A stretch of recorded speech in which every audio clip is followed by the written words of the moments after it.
Today we are joined by Nutanix and Netzero chatting about something incredibly topical, working on a plan to lower power consumption and carbon emissions within the next year. It's interesting that the technology industry is lagging behind in this respect. And there used to be a time when it leapt forward. If you go look at data centers in the early 2000s to now, there has been a remarkable evolution in terms of efficiency. If we're going to move forward, we have to find out how to run these setups much more efficiently. So to talk to us today about this, I would like to welcome our two guests. First, I'd welcome Paul Smuts and then as well as Steen Delgas. Gentlemen, thank you. Thanks, James. Why is it such an important topic? And I think at the moment we can probably break it down to sort of three key areas that are putting immense pressure on the boardroom and decision makers within the majority of organizations. There's some variance between sector, but largely we think these are the key themes. There's a accounting standard coming out at the end of this year. This is all real. And if you go and talk to the accounting function in your organization, they're already going to start preparing for all of this.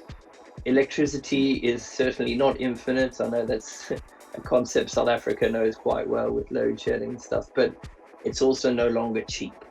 And ties into the point the CEO David Craig made about carbon price setting and share prices. What we're going to see is a huge shift in valuation and share price valuation of organizations that either get this right and make it a competitive differentiator for them. So we've achieved net zero, we've got the lowest CO2 emissions in our industry, versus a customer who's done nothing. So this is going to be legislation. So you're going to have to report this and account for it, is identifying, so what are the risks in your organization becoming more sustainable? You have to go through and measure what those risks might involve, which could well be about your ability to access enough power. So is your data center the right place? If you've got growth forecasts where you're going to need more computing power, you can't actually access it. So you've got to calculate what the risks might be, and then they have to be accounted for on your balance sheet.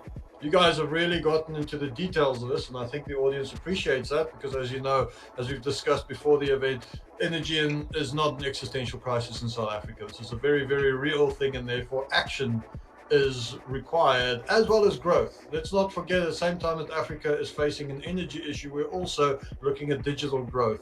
Data centers are absolutely at the center of this.